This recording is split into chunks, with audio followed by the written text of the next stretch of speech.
is up, wrestling community? I am the Macho Fan, and I am joined today with one of my good friends. It's the infamous Joey Irving, and today we're going over the Hell in a Cell pay-per-view recap show. It has been an amazing year of wrestling. This is the last of an era, the ThunderDome Era. After this, the WWE is going on tour. Now let's bring in my special guest today, Joey Irving. Joey, how are you doing today, man? I'm good, man. I'm good. And actually, I will be at the very first live pay-per-view in front of a crowd next month at Money in the Bank. So well, do you hear that? In Texas, we got our very own hands on the ground. That's right. Joey Irving is going to be there at Money in the Bank. Before we get started in Hell in the Cell, are you excited for that? I'm very excited for it. I'm hoping WWE product gets a little better with a live audience. The Thunderdome was cool. SmackDown, in my opinion, was the better show, but hopefully they get better with the crowd.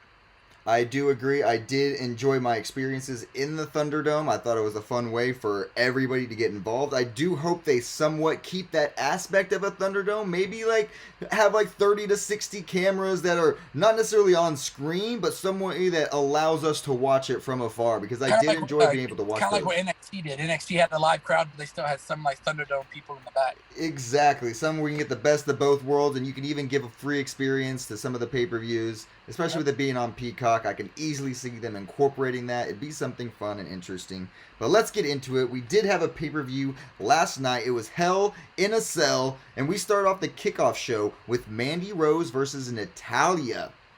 This match was an interesting match. It started off really, we've been seeing a bunch of Mandy Rose and Natalya interactions backstage. It seemed like it was an Instagram match, though. They kept going back to the likes on Instagrams and Instagrams. Look how old I am. But yeah, it's going back to that, just building up their social media following, and Natalya ends up getting the win by submission, defeating Mandy Rose. I thought it was a fun little match. Did you get to see this match on the kickoff show, Joey? I didn't watch the kickoff show. I don't typically watch it too much, but I heard it was a very interesting match. I really like this whole match card because it featured more women's matches than men's matches, which is the first time this has happened ever. And so this was actually a good way to start off the card. I'm happy it wasn't a title match necessarily. Usually they'll put the U.S. title on this card in this spot. Yeah.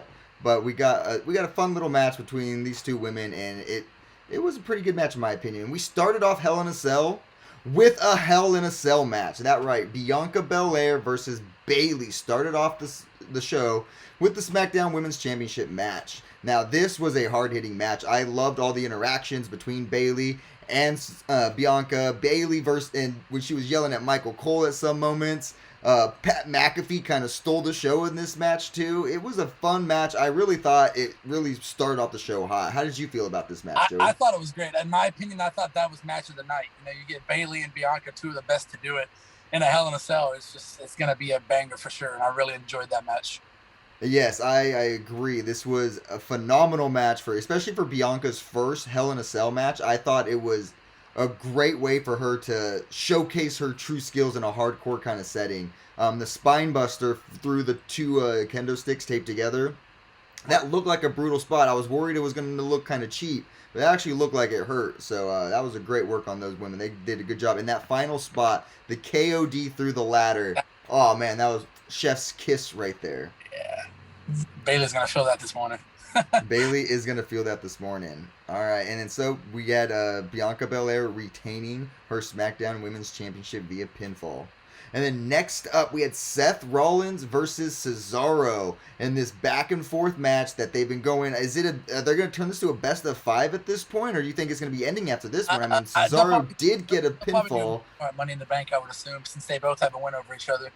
Yeah, and this was the first small package of the night that gets a W. That's a little teaser for the night. I mean, not necessarily another small package, but we saw a lot of quick roll-ups tonight that ended up being a payout, and this was the first one with that small package. I feel like it was I'm getting a phone call. It feels like it was a great way to start off this feud for Cesaro to kind of get away from Rollins. I feel like Cesaro is going to be one of the people that's going to get hit in the draft and get moved to the other show. Or he might stay on the same show but be put in the next title picture. And so I feel like it's going to be a great way to get Cesaro kind of away from this Seth Rollins move. And I don't think it's necessarily going to be him versus Bobby Lashley next, which sucks for Cesaro. His push, I feel like, is going to get delayed a little bit. You know what? I would like Cesaro get drafted to Raw, and then they pick up the feud with Sheamus again. That would be interesting, especially Sheamus still has the belt right over there. He hasn't lost it in a while. Yeah, best champ. Yeah, that would be great for see them redo that best of 5 and like defeat the bar and unbar the bar or something like that. But That'd again, be interesting. Seth Rollins and Cesaro was another good match to start off the show. Like again, 2 of the best to do it. They're gonna put on last. It was solid. I wouldn't say it wasn't. Definitely wasn't worth match of the night, but it was a solid match. Well, yeah, it was definitely a solid match for both of them. It was great use of like ligaments too. Like the way Cesaro was, they set up some awesome spots. I thought he was gonna hit the oh man, why can't I think of his finisher right now? The neutralizer. He did like a flip where he flipped Rollins from the ropes and almost like hit it like in the middle of the ring. Like, I was like, oh, that would have been a sick spot. Yeah. And so like Cesaro is he's a great athlete, man. I wish Vince would give him a bigger push, man. Underutilized and everything, in my opinion. The 14 or 15 swings into the sharpshooter, like he's got a good little moveset. I wish we got to see the UFO. That's the one thing. Like they're saving that finisher, but they're gonna have to bring that out soon. That would have been cool. All right, now we're gonna get into probably the most controversial match of the night. And that is Alexa Bliss versus Shayna Baslzer. Now, this has been an interesting storyline. I haven't been the biggest fan of the way this played out on TV. I do not like the fact that they're not even burying Shayna Baslzer necessarily, but come on, I know they're trying to make this the point because Shayna Baslzer is the biggest, baddest woman on the roster. She has the hands of fury. She can beat up anybody. She destroyed every single female in the 2019 Elimination Chamber. Why is she losing to a doll? It makes sense that they go after the top dog, but I don't know how I feel about this feud. This match, though, was interesting. We saw Alexa Bliss' new power. That's right, she has mind manipulation, which is the only part of this match that I liked. I know a lot of people hated that element of it, but it's the only part of the match I liked because they kept it consistent. In the beginning of the match, Bliss looked at Baslzer, and Baslzer like kind of refused to look her in the eyes. I feel like what it is Alexa Bliss has like a mind manipulation where she has to convince you to let her take over. And I feel like that's why we didn't see Shayna Baslzer look at her, but when Nia Jax stared at her, that's when Alexa Bliss was able to take over. However, she only used her power to smack Reginald across the face.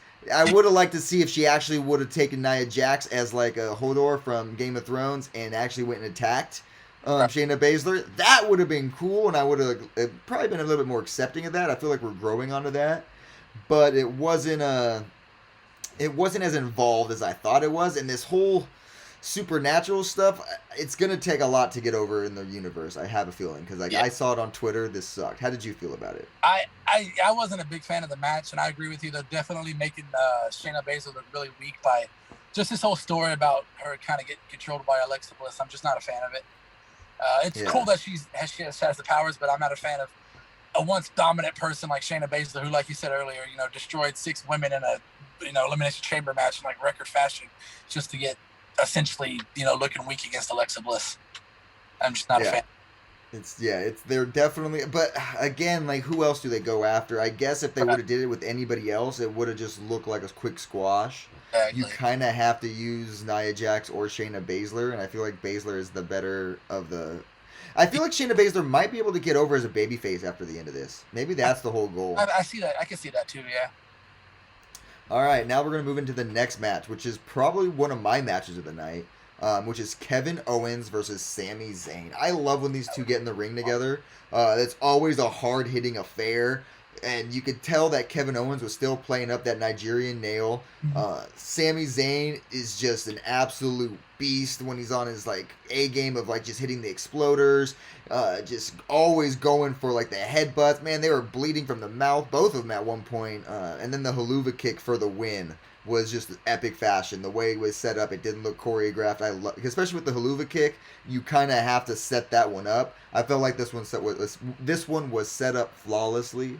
And it was just a great match all around. Yeah, I completely enjoyed it. Kevin Owens and Sami Zayn, you get them in a ring, they're gonna, reinvent new ways to like do things like spots and everything to make their matches like stand out. They're just so good together.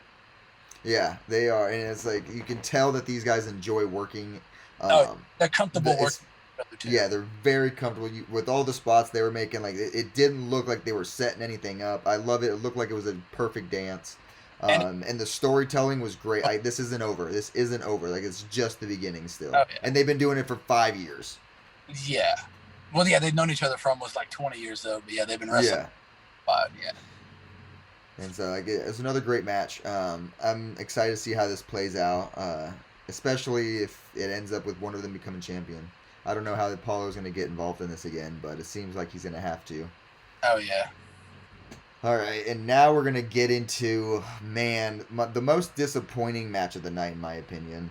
Yep. It's Rhea Ripley versus Charlotte Flair for the Raw Women's Championship.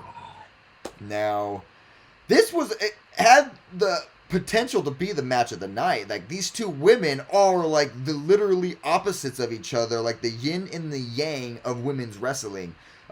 We saw Rhea hit that riptide, and I thought it was going to be over there, but then the ropes were too close. Charlotte Flair had a little bit of moments where her hair was like kind of in her face, and she was there was a few little botches there, but she looked perfect tonight. Like, she kind of, like, her moonsault is always the best in the business. She looks great.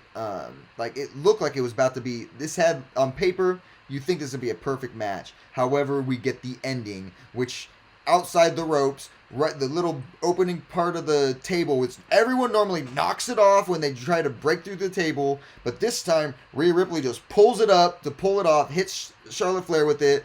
Ref calls for the bell, and it is over. And then Rhea Ripley apparently does a heel turn.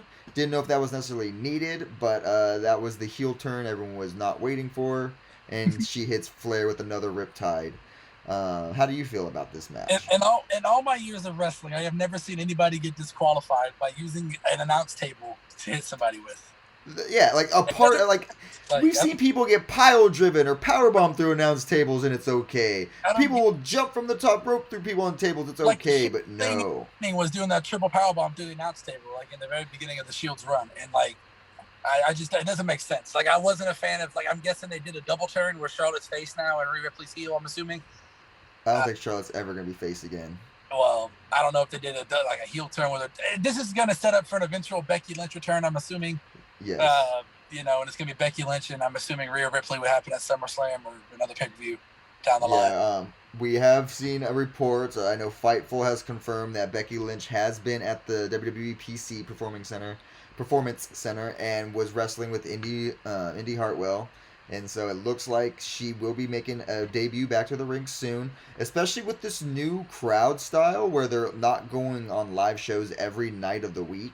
Yeah. I could easily, and with Seth being on SmackDown, I could easily see this working out for both of them. If Becky Lynch comes back to Raw, where, because they'll be home more often now. It's not like they're on a 360-day schedule. Kind of spend the week together. Exactly, and then if the other parent is the babysitter for the every night that they're on. Or they travel to the show together. I know Becky Lynch was backstage with Rue on Father's Day for Hell in a Cell. Mm-hmm. And so, like, they were there. They can travel. So, hey, like, and I think they do live in well, they will be traveling now. So, yeah, they will have to fly home. Yeah. But I'm excited to see where this women's match or women's feud goes, because right now with Rhea going heel, I guess that has to put it up for a babyface coming in to win it, which we do need a babyface champion. Or a babyface to go against this champion, because I feel like Rhea as a nightmare is going to be better as a heel run. So hopefully she can turn. I saw something on Twitter from DJ Barbecue, actually, Coda Radio. He was talking. Somebody was like, Rhea Ripley. They were saying Charlotte Flair and Bayley were going to win, and he was like, well, WWE has a problem with pushing new stars. They need to stick with their new blood, like winning the titles. And I'm glad they had Bianca and Rhea, keep the titles instead of giving them back to Bayley and back to Charlotte, doing the song and dance kind of thing. Yeah, I mean, that's exactly. Like, you want to give us something new, especially bringing new. We got to think here. After this pay-per-view, it's only in front of live fans. Yeah. And so this is going to be a great way. So when Rhea comes out, she will get booed. But I feel like it's still going to be a little mixed, and they're going to have like a good give and pull from that. But if they bring out someone like a Becky Lynch, it's going to be an instant like babyface heel moment. So I feel like it's going to be something that we're going to be getting. I feel like we're going to get a lot of star power in the next few months. Speaking of star power, let's get into a banger of a match with a questionable ending. The main event of Hell in a Cell, the WWE Championship match between Bobby Lashley, the Almighty, versus Drew McIntyre in Hell in a Cell. This match was an awesome match up until the finish. I loved every inch of this match. I love the fact that Bobby Lashley kind of took a lot of the beating in the first part of this match, and then Drew McIntyre got his beating in the middle of the match, and like the way they brought MVP into the ring, I really enjoyed it because the referee did get knocked down with the chair. Another referee has to come in to make the pinfall. MVP ends up sneaking his way into the ring when that happens, or inside the cage, and then that ends up costing Drew McIntyre the finish because he ends up holding the McIntyre's leg. Bobby Lashley gets a roll-up pin, the second roll-up pin of the night in the main event. Come on, WWE, really? A roll-up pin in the main event? But yes, we got a roll-up pin, a very questionable ending. But it was a great match. We see McIntyre bringing back the Future Shock DDT as like a full-time like finisher now, it looks like. He was using it to lay out Bobby Lashley. The Claymore is obviously still his go-to. Almost hit it. He hit it a couple times, but couldn't get the pinfall because the referee was injured. Almost hit it for the final, but then that's when the MVP incident happened. This was just, man, I feel like this ending was not what it was up to be. If this is how they were going to end the show, this is how this should have been starting. I would have much rather had Bianca Belair versus Bayley in the main event if this is how this is going to go down. If they're not going to either bring out a Brock Lesnar, bring out CM Punk, bring out John Cena in the ending of this match, why is this the end match of the show? Why are we going home with this? Well, it's like you said, they're going to wait, or like you said about the whole Becky Lynch thing, they're going to wait to bring Lesnar back when there's a crowd. I feel that. Really bad. Like, it wasn't the worst finish. We know The Fiend and Seth Rollins, that was a bad finish. But this one was a really, like, a roll up in the main event for the WWE Championship. Like, at least give him a spear or something. True, yeah. While he's getting held, like, I would have accepted like a huge spear in the corner. That would have been an epic way to end it. But a roll up I guess it was holding the tights, but that's not a Bobby Lashley move. Bobby Lashley is literally the almighty one. Like, if it was Dolph Ziggler, if Seth Rollins did this, okay, I can see that. Like, that's more of his moveset. This isn't a Bobby Lashley moveset. Give him the Dominator and let him dominate this ending. Drew McIntyre cannot face now for the title for the remaining time in WWE, which means, guess what? He's going over to SmackDown to get squashed by Roman Reigns and then probably feud with Apollo Crews for a while. I just want to say two things real quick. I love the way WWE is booking Lashley as this, big old dominant WWE champion to get him set up for Brock Lesnar. It's like, it's fantastic. He's had a great run. And I'm kind of glad Drew McIntyre didn't win. I thought they were going to put the belt on him because crowds are coming back and he'd actually have a run in front of like a live audience. But I'm glad they decided to keep the belt on Lashley. Yeah, I do agree with that. I like the way this ended. Like, I wanted this ending.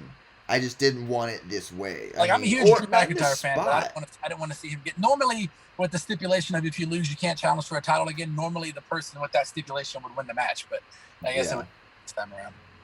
Hey, I'm happy for mixing it up a little bit. We saw this happen in AEW with Cody Rhodes. Oh, did I say the forbidden door? Am I not allowed to say that on this call? But yeah, we saw Cody Rhodes can't challenge for the AEW World Title. So I wonder what this means for. But see, the thing is, Drew McIntyre isn't EVP. He's not in management. He's not even old enough to want to think about retiring. He's maybe in his 40s. I thought until Lashley's reign, he couldn't be challenging for it anymore. Oh, it's just for Lashley's reign. Yeah, I don't watch Raw all the way through. For as long as Lashley's champion. Okay, well then, if that's the case, then yeah, he'll probably stay on Raw. Yeah. I was thinking this is just the way they're going to move him over to SmackDown. I mean, I would like to see him on SmackDown. Like, he gets feuded with a bunch of people on SmackDown. I'd even say I wouldn't turn him heel because there's not a lot of faces on SmackDown. All right, and so that was the WWE Hell in a Cell 2021 pay-per-view. We do have WWE Raw tonight. Hopefully we see something. We don't know what we're going to see, but we do know we are going to have the WWE Draft, which we just talked about. It's going to be August 30th and September 3rd. So we have a few ways for that, and they usually do that at the change of the, the TV schedule. Yeah. That's when their technical schedule releases. So we'll see that in the fall, right before football. And it's going to be, I think it's going to be after SummerSlam, right? Yes. Yeah, I think it's like a week after SummerSlam. I think SummerSlam it is the week after August 21st is SummerSlam. Yeah, and SummerSlam will be taking place in front of a live audience at Allegiant Stadium in Las Vegas. Cardi B is rumored to be playing there, and former Universal Champion John Cena is expected and to it's also going to be on attend. a Saturday, which I'm a real big fan of. I'm a big fan of them having a pay-per-view on a Saturday. I'm excited to see how that's going to work out. It's going to work well for Vegas, especially because they're used to the UFC fights on Saturday. At the But you Pacquiao know fight, what that means. Yeah, the Pacquiao fight will be happening, but that's going to happen late at night for them. I was just going to point out the fact that John Cena is rumored to show up at SummerSlam, which means you might get a chance to possibly see John Cena, and we can get some facts to see if you can actually see him. Because if that is going to happen, they are going to have to do a John Cena call to at Money in the Bank. Speaking of Money in the Bank, you are going to be at Money in the Bank. I want to know, how did you come in? Like, obviously they're coming to your area. Like, what was the process like for you getting those tickets and getting? So I have a Ticketmaster account, so I got early pre-sale access. So when the tickets were on sale at 10 a.m. Central my time, I waited in line for 10 minutes for the pre-sale. I just I picked the section I want to sit in, put the pre-sale code in, and that was pretty much it. Awesome. Let's see. I'm trying to look up the card right now to see if there's nothing really set right now on there. I'll just probably rumored stuff. Yeah, it's probably all. That's what I'm seeing is all rumored. I'd imagine you probably see a continuation of the Bianca Belair and Bayley match somehow, or unless they put Bianca against somebody else. Yeah, I think everyone's predicting from what I'm seeing online is Becky Lynch will return to win Money in the Bank. That's going to be hers. I can see that. And for the men's Money in the Bank, I don't know who should win that right now. I always thought Big E was deserving of it. I wanted to say Big E, but I don't think he's ready for it yet. Yeah. With what they're doing right now, it could literally go in anyone's direction. I could see Rick Boogs winning it. I could see Shinsuke winning it. Another thing. Hang on, I gotta take a pause back break. We gotta talk about this real quick because this really bugged me.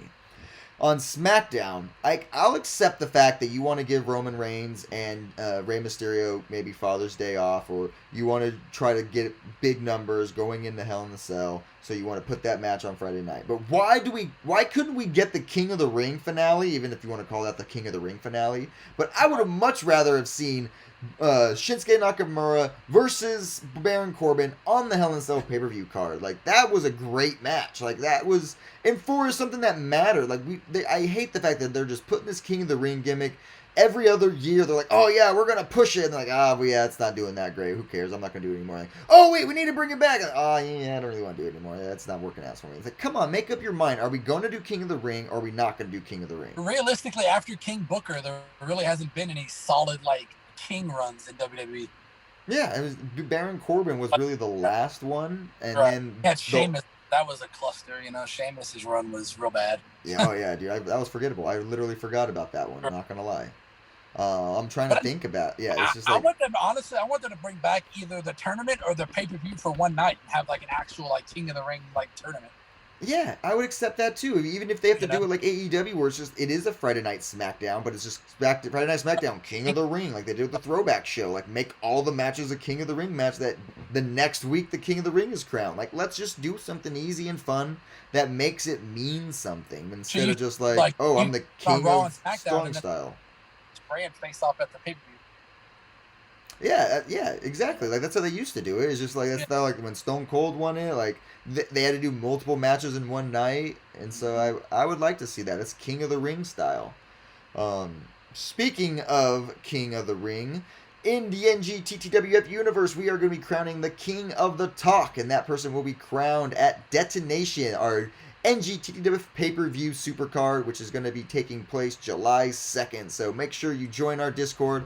All the links for that you can follow us on are going to be right above my head, right here. Discord link is right there, so make sure you guys join the Discord if you want to keep up with anything and all things. We also do reactions to the pay-per-views, which we'll be going to next shortly. So thank you guys for listening to our recap version of Hell in a Cell. Joey, thank you so much for joining me for our very first episode in the Keepers Network of the pay-per-view recaps. Thank you for joining me, Joey. How was your time today? Did you enjoy it? Did we get everything out? I wouldn't mind doing it again sometime. All right, you are always welcome back. I'll get the pay-per-view, but maybe the pay-per-view after or something. Oh, well, hey, no, we are going to get you in the next pay-per-view because we're going to need a live visual. And so Right. we, Yeah. even if we Yeah. have to wait a day or two, we will definitely get that reaction in there. And we expect a lot of videos, a lot of footages. I can't wait for your experience. That's going to be awesome. Thank you guys for listening. We will be here every time there is a WWE or AEW or maybe Impact pay-per-view if it is worth my time in watching. But I will try to watch them all, and if I can't, then we'll have someone recap them for us. So thank you guys for joining. I am the Macho Fan, joined with infamous Joey Irving, and we'll see you guys next time. All right, welcome back, everybody. We are doing Hell in a Cell reactions. That is right. I have my first guest coming in. It's going to be UndisputedIwan. UndisputedIwan is one of our juniors in the chat that has grown to the main roster of the NGTTWF and is now the NGT champion. UndisputedIwan, what is up, my man? How are you doing today? What's up, Ryan? How you? I am joined with the NGT champion, UndisputedIwan, and we are doing a Hell in a Cell recap. And so, UndisputedIwan, did you enjoy Hell in a Cell this weekend? Overall, yeah, it wasn't bad, actually. Wasn't bad. What was your favorite? What would be match of the night for you? Is anything that stuck out? Sami Zayn versus Kevin Owens, 100%. That was my match of the night as well. I really enjoyed that match. How did you feel about the ending of both the main event and the co-main event? Okay, so I didn't quite understand the Raw Women's title match, just DQ per se, because I always thought that, because I've already seen people using the cover as somewhat of a weapon all the time, so to see someone get DQ'd for it was kind of just off for me. Yeah, especially they kind of made a point through that all night long. I felt like because in the opening match, which I thought was a banger of a match, the first Hell in a Cell match between Bayley and Bianca Belair, Pat McAfee made a point to say when stuff was legal and when it wasn't legal, and if it was right, and so. They definitely that was kind of foreshadowing now that we look back into it. How did you feel about that first Hell in a Cell match between Bayley and Bianca Belair? It was alright. Out of the both Hell in a Cell matches, I feel both Hell in a Cell matches of the night, I feel like that was the weaker one. But it was okay, especially the ending was really creative on Bianca's part. Mm-hmm.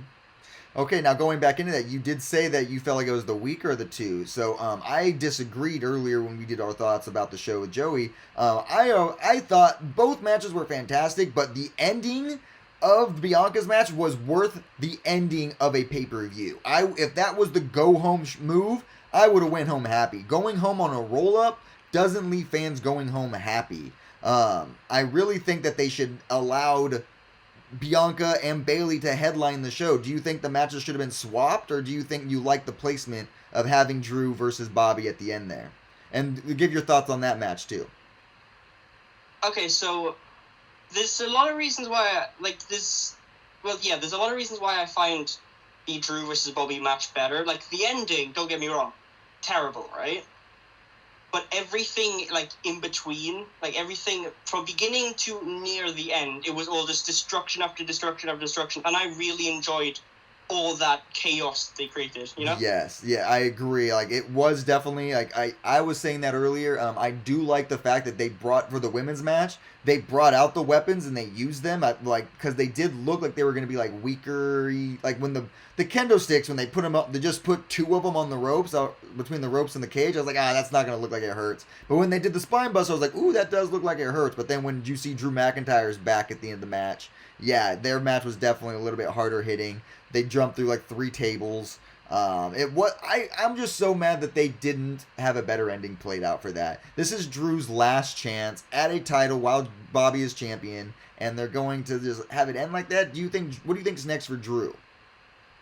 I think's next for Drew, so I'm not quite sure on it. I'm not quite sure, honestly, but I could see them doing. Actually, no, I can't see them doing anything on that because, the whole point of Drew, 2020, 2021 was centered around the WWE Championship, right? Yeah. So to see him get taken out of that program now, on who's really going to step up to Drew? I mean, obviously Randy Orton can't do it because he's. Well, actually, now that I think about it, it could be Kofi. I feel like Kofi might be it, but at the same time, Kofi might be going for the WWE Championship. So there's a lot of places where it could go, but I have no idea where it's going to go at the same time, you know? Yeah, I feel that. My biggest thing is I think Drew McIntyre, this is just the biggest one where it gets Drew McIntyre over to SmackDown. That's kind of where I see that happening. Maybe him and Cesaro do a swap, and we see Cesaro come back over to Raw. But I think this is kind of where that's headed. Maybe because Drew McIntyre versus Roman, but then again, they're trying to push Roman versus all these big stars like Cena and The Rock, so we'll have to see how that goes. So, any other final thoughts? I'm going to bring in our next guest here. Any final thoughts? It was okay for a pay-per-view. Like, it was very enjoyable, but there was some points where it was just really downhill. Yeah, I totally 100% agree with that. Well, thank you so much for your thoughts. UndisputedIwan, our NGT champion. Please join us for any other future pay-per-view recaps, reactions. We will be doing this every time there is a pay-per-view recap, and we appreciate your assistance. Oh, where'd McFancy Pants go? I need him back here. All right. All right, well, have fun, guys. Thank you. And we have the one and only, the triple keeper, ThatKG, joining us for his Hell in a Cell reaction. ThatKG, how are you doing today? There is the lighter flick. The lighter flick we are all accustomed to. Lighter flicks and trucks driving down my street because, hey, why not? Hey, that's Canada for you. They just want to say, oh, hey, sorry. And so, yeah, sorry about that. Sorry, didn't know you were recording there. Sorry, oh, my bad. Sorry. How are we doing today, my fine fellow friend? No complaints today. I don't have to work today, which is a rarity these days. But I'm gonna enjoy not having to work by doing all the errands I need to do today. Well, before I go back to work. Delayed Father's Day in that case. And speaking of Father's Day, on Father's Day we did have a pay-per-view matchup. Did you get the chance to see that pay-per-view, Hell in a Cell? I have gotten caught up on the pay-per-view. I didn't get to watch it live. I had to kind of watch it after the fact because again I was working. So I didn't get to check it, but I have now got myself caught up on it since then. Well, awesome. What was your takeaway from the pay-per-view? Anything that stood out to you? There's a couple things I have to takeaways, and they're probably going to be hot takes, but that's just what I like to do. Ooh, that's what we like to hear. My stance on this is, if there's ever a pay-per-view where you have a lot of title defenses and not a single title changes hands, the first question I ask is, what's the point of that pay-per-view? Because the whole reason they have these feuds is to build towards pay-per-views, and when titles that are getting defended retain, what's the point? I think you're bringing too much logic into this, but continue. I know. It's one of those things. And when it comes to the main event, the main event that happened on Friday, because we all know that was what the main event was supposed to be, I can respect the fact that Mysterio and Roman probably wanted to be at home with their families. I don't know the full logistics of it.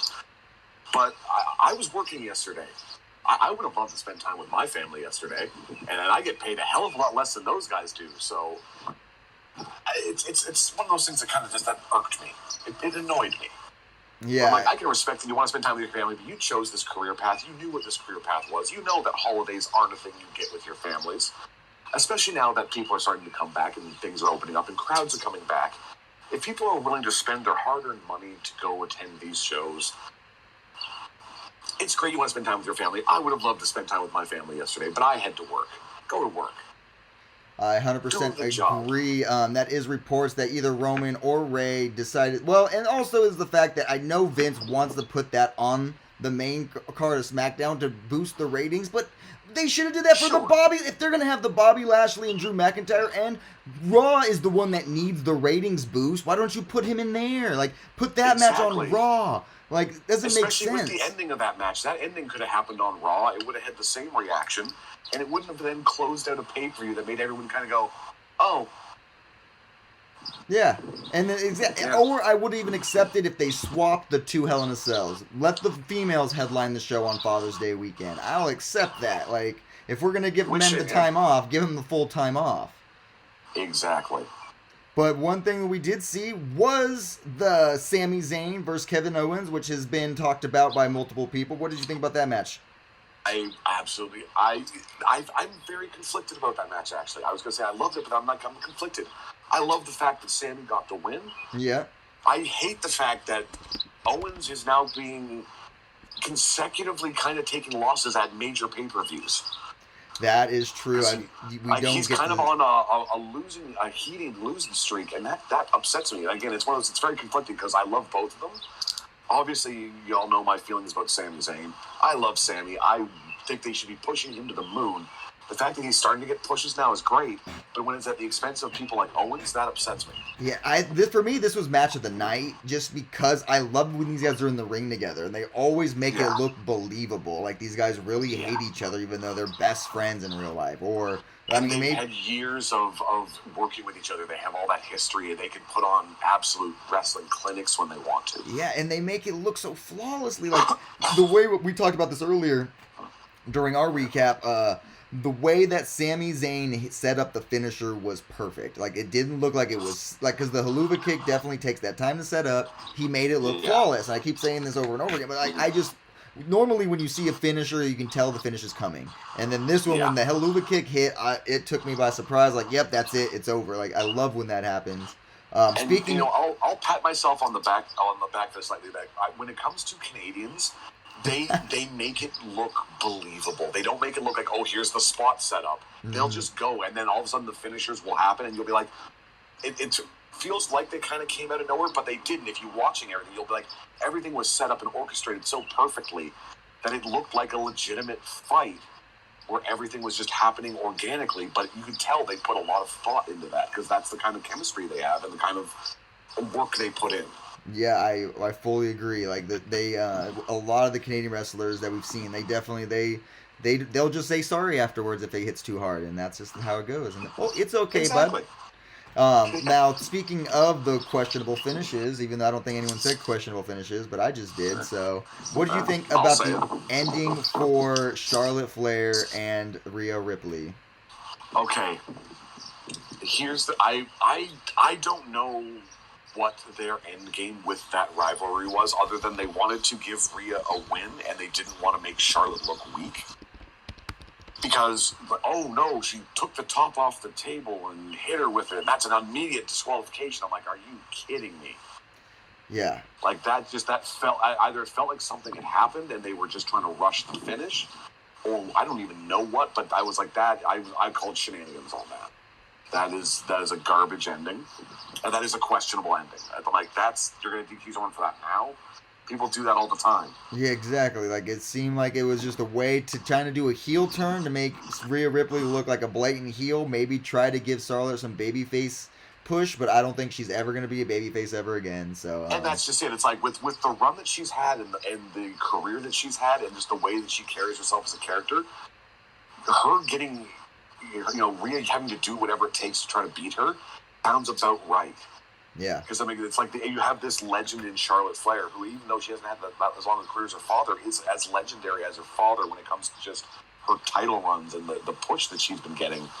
And Rhea is still just trying to get it. She's getting over because she deserves this win. Mm-hmm. But you're going to just, like, the DQ, it's sloppy. It's sloppy booking. It seems it's lazy. It just seemed like it was lazy. Yeah. And so, any final thoughts on the pay-per-view before I bring in our next guest? It was a serviceable pay-per-view. It wasn't anything spectacular, but at the end of the day, no one got eaten by zombies, so it's still not the worst pay-per-view they've had this year. I 100% agree with that. Thank God we didn't get the zombies again. Well, KG, thank you for joining us. Please join us for future reaction shows, and maybe we'll even get you on for the recap show portion if you're available. Thanks for joining us, man. Here's hoping. My pleasure. Talk to you soon. Talk to you soon, buddy. All right, guys. Now we are going to bring in my co-host, and then Joey Irvin is back, and then we're going to bring in the one and only, the NGTTWF Royal Rumble winner, the Demented. What is up, Demented? How are you doing today? All right, Demented. Good talk. Can I not be heard? Are you guys not listening to me? Bye, Demented. All right, Joey, welcome back. We are doing some recaps. We had some good recaps thus far. I say normally if you drag somebody in here, they can't really talk in the beginning. That's probably what happened. That's what happened? Oh, well, he can talk now. Welcome, the one and only Demented. Demented, what are you up to today? I am off. I am just relaxing, and I am sick to my stomach with that garbage pay-per-view last night. Well, let's get right into it. Explain. where do you want to start? Let's start at the top. How did you feel about that first Hell in a Cell match? The only Hell in a Cell match that I truly remember off the top of my head after passing out through half of it is literally Bayley versus Bianca Belair, which was probably the best match of the night. Okay, cool. That's what Joey said earlier. He did enjoy the Bianca. I enjoyed the match too. I do think that the Sami Zayn versus Kevin Owens match was the match of the night just because of the way they were able to set stuff up. But I definitely agree that match was great. What did you have problems with? Was it the Rhea Ripley spot? I would agree with you. I would agree with you with the Sami Zayn Kevin thing. But again, how many times have we seen this setup? How many times have we seen this match? And how good is it still? I know it's a long, slow build, but this is you're doing the same thing twice between those two, between Seth and Cesaro, and no longer between Bobby and Drew. Bobby, Ashley, and Drew. Yeah. So I'll go back to Bianca Belair and Bayley. You can honestly tell who's the real heel in that match, and it's always going to be Bayley. Bayley's been playing one of the best female heels in the last 2 years, other than Sasha Banks. And clearly, they want to keep Bayley at the push because she is such a great component that it actually works, unlike Charlotte Flair. I agree. I feel like this is a way they use, like, Bianca's just like such a great babyface, and Bayley plays that so well. I could see them feud for probably another 5 or 6 times, and it'll work. I agree. Bayley just has that like natural. I never thought she could play the heel, but she has that natural heel feel now, where she knows how to, like, her interactions with Michael Cole were hilarious. Pat McAfee stole the show. I said it like 4 or 5 times already this show. Pat McAfee He's one of the best stole the commentators show. to come up. Yeah, dude. One of the best commentators to come up. When she bit Bianca Belair and did the whole, he bit her. That's legal in this match, but that's not right. Like, that's great. Like, he's perfect. What other things did you want to talk about? Because I know you said that you were sick to your stomach. What made you sick? Oh, the fact is that let's look at it all in a whole. Like, I know that the Bobby Lashley versus Drew was not supposed to be the ending of the pay-per-view. Yeah. That was not supposed to be. It was supposed to be Roman. It was supposed to be Ray. We get it. We understand that Ray wanted to go be with his parent or be with his family for Father's Day and all this other stuff. Honestly, we understand. Why did we do a roll-up? I understand the distracted finish. That's fine. But I would have loved to seen a distracted finish to a spear or to the hurt lock. I know we want to keep Bobby looking strong. I know we want to keep Drew looking strong. But I am sick and tired of roll-ups. I don't even care if it was a clean finish. Like, you could have threw MVP on top of Bobby in order to hold Drew down from getting pinned. You know, for like that. Anything but a roll-up. And it was just going from NXT in your house to this, where how you had William Regal leave the show off on a mild cliffhanger that made you want to watch NXT on Tuesday. I have no reason to turn on Raw tonight. Absolutely no reason. To hear Bobby Lashley tell Drew that he's going to probably end up going to SmackDown, cool. That's great. But now you just lost a viewer because obviously you're not keeping me interested in the product. That is a great analysis of that match. They should have if they're going to have a roll-up ending like that, start the show off that way. Easy fix. I would accept that ending if it was the first match of the night. Right. It would have been the first match of the night, but this was not the first match of the night. This was the go-home the last match of the night. It was your go-home match. And for some reason or another, when it comes to Raw and SmackDown pay-per-views, and I'm saying it that way because I used to love the brand split pay-per-views. Oh, yeah?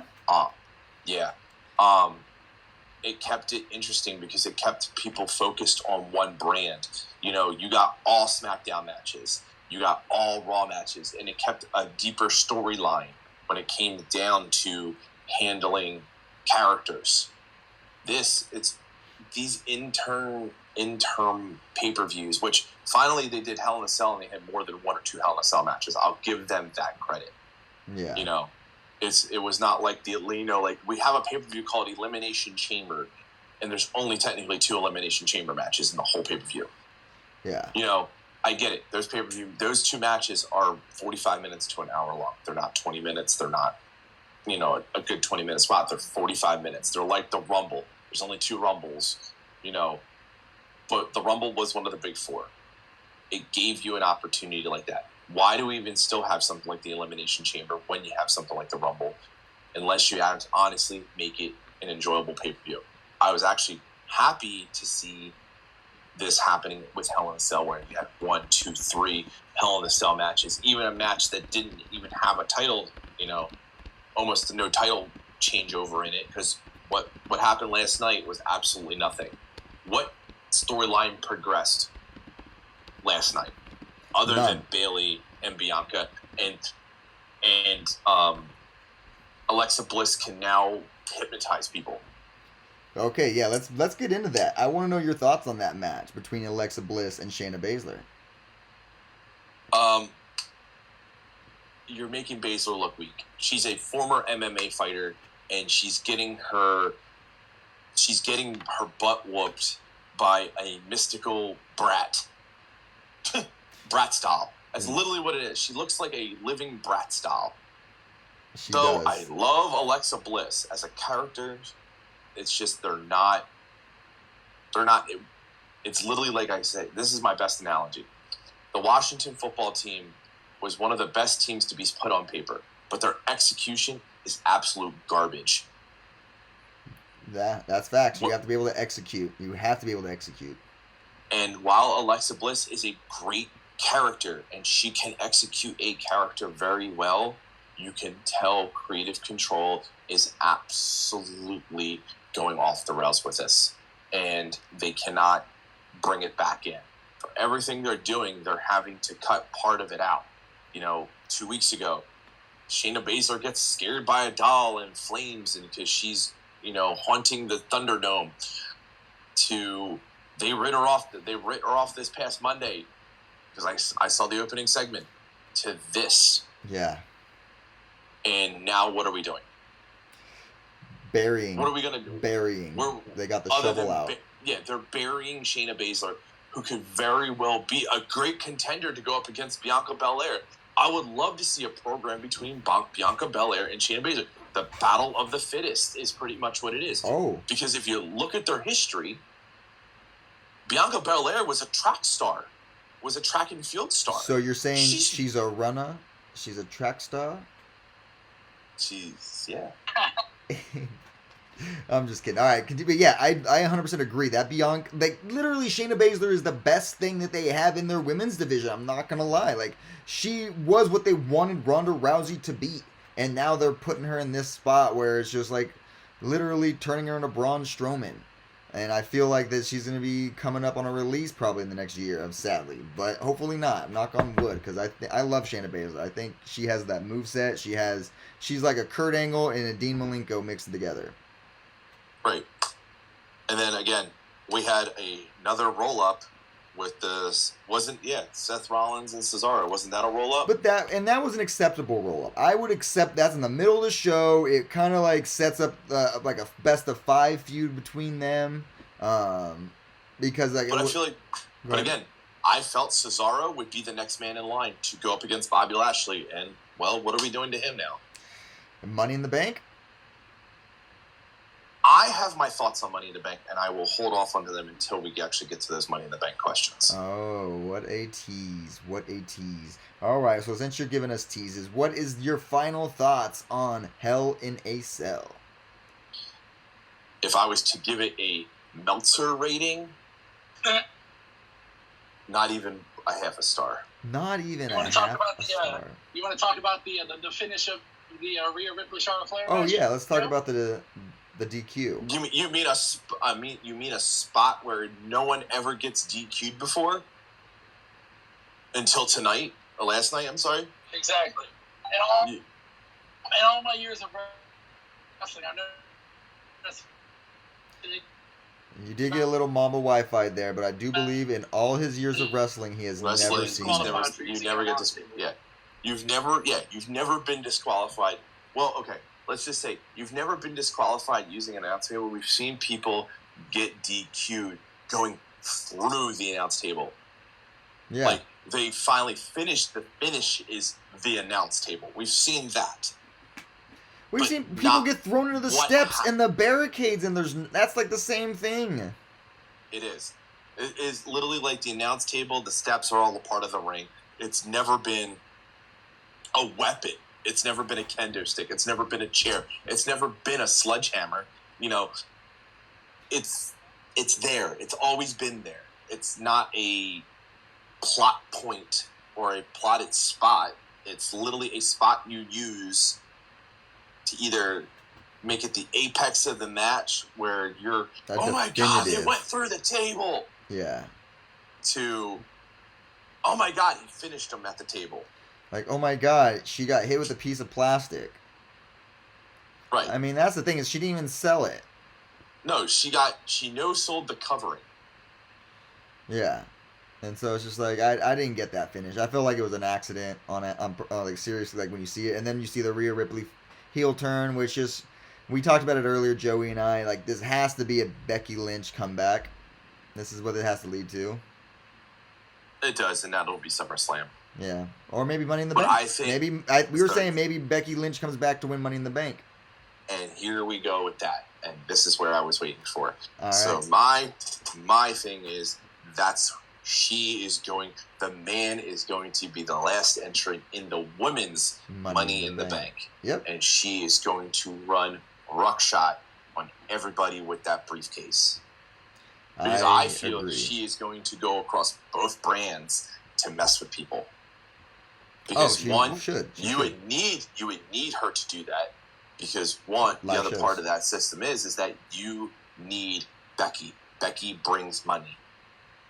Yeah, and they're going to be live. They're going to be live in front of people. So, you know, that's what's going to... They're going to have to... Well, my only thing with that is the new child. That's only probably... If she does do that, then we're probably going to see Seth take a back seat. Because someone's going to have to stay home with the kid, or like at least if they're traveling with them. I'm fine with Seth taping a backseat because this Drip God character is, again, my word, garbage. Oh, you don't like the Drip God? No, because he's just playing... Okay, so when he came back as the Messiah and he was wearing the glasses and the ponytail, he literally looked like Joseph Seed off of Far Cry 5, which I know that's where he got the character representation from. Great. I loved it. It was like a real-life reenactment of it. Cool. Let's move on. Then you're slightly changing everything to what? Yeah. What is your character... What is your character's next move? Let's look at him back when he was a part of the Shield, to when he betrayed the Shield, to when the Shield got back together. You could see a honest character development and change here. And you could honestly see him working towards an end goal with that, which was the WWE Championship. Yeah. Even when he had it and he lost it. What are you doing with this guy?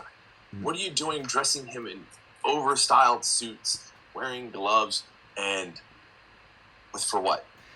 Well, you know how it started. It started with the social media when he wore that suit, and then like people like called, like jokefully, like sarcastically called him the Drip God, and he just kind of like reveled in it. Right, I know. So he's allowing social media to dictate what he does. That's exactly right. Like he's trying to build off the ratings, but he's not bringing them. So. I don't know. Well, I don't know. Like, that's the thing is, like, I think online, on social media, though, it does get the, like, you know, he does get retweeted more. He does get, like, social media, yes, absolutely. But on what hour do they put him on? That's the thing. Is like, and I think that goes back to what we're talking about. Like, maybe he wants the backseat role. Maybe because, like... Yeah, and that's what I agree with. He should take a backseat role. Yeah, he's placating to this. Like, I feel like he loves this Drip God gimmick. But I feel like that's the whole thing. He needs to... If this is his storyline character, he needs to take the backseat. Yeah. He should have just have Cesaro injure him off screen. And then just disappear into obscurity for a couple months until the little baby girl is won. Yeah. And that would have been... I would have accepted that. Maybe let the Cesaro swing, like, tear a knee ligament or something fade. Exactly. You know, and then let's move on. Let's bring Becky in for Money in the Bank as the 5th or 6th final contestant. Let her have the briefcase and let the man run the show. All right. Well, hey, I'm all for that. I want the man to be back. I miss Becky Lynch. But thanks for all your great intakes, Demented. I'm sorry this show was only a half a star for you, but your takes here was a full 5 stars. So thank you so much. No problem. All right. We'll see you on the flip side. Thank you so much for joining us. Whoop, whoop. Whoop. All right, now I am here with Joey. We are waiting to see if there's going to be any other last reactions. Joey, how are you feeling about all the reactions that we heard from? I know you've only got to heard from a couple people, maybe just Joe at this point, but what are you feeling? I didn't really agree with Joe. I didn't really think it was like a half star. I would at least give it maybe a 3.5 out of 5 for Hell in a Cell. Like, again, like I didn't like the roll-up for the main event. I didn't like the ending to the Rhea Ripley match, but everything else I thought was pretty solid. Yeah, I do agree. I felt like it was, but the thing is, the endings is what matter in my opinion. So I don't like doing the stars. I'm giving it 6 out of 10. I feel like that's a good ratio. I give it like an overall. It is like a D. People say that just because. Good. Oh, I think it's headphones. Some people they were talking. No, you get it. I was saying I heard some people were just saying the whole show was garbage because of the ending of the one Rhea Ripley match. Like you can't base that one ending off the whole entire show. Yeah. In my opinion. But the thing is, what you can base it off is the main event ending, and I feel like that was just that left a very sour taste in my mouth. I don't like it when a main event ends in a roll up from a dominant. You know, if it's the heel where they do heel tactics, that's one thing. Bobby Lashley, I don't think has ever held anyone's tights before, except for Lana's. So, I mean, other than that, yeah. I mean, I get like making McIntyre continue to look strong, but at least have Bobby Lashley do like maybe 3 or 4 spears on him and like a couple of hurt locks. Yeah, that would make McIntyre look strong at the end of the day, you know. Yeah, make both superstars look great out of it. All right, well, it looks like our last call has ended. We do not have any other people that want to give their reactions. Apparently, they all think that the show was either between half a star and 5 stars, but we won't know and we can't tell you. Thanks again for joining us for our pay-per-view recap show. I am 1/3 of the keepers of the kayfabe, the Macho Fan, joined again with the infamous Joey Irving, and we will see you guys at Money in the Bank, right? Is that the next pay-per-view? We don't have an AEW one. That is the next pay-per-view. Right. No. Yeah. Isn't it a Slammiversary or is that August? Oh, Slammiversary. That is right. We have Slammiversary on my birthday. I think that one's on July 17th, and then it's July 18th is Money in the Bank. Yeah. So we had 2 that week. Slammiversary and Money in the Bank. So. Looks like we're gonna have a double trouble weekend. We might just do a double recap show because I am not going to record a podcast on my birthday. Sorry, guys. But we will get Money in the Bank. Joey will be there, so we'll get firsthand knowledge. Hopefully, he will be available to give us some pictures or some clips and give us some great insight. Thanks again for joining us. This is your show for all your pay-per-view recaps. Lego!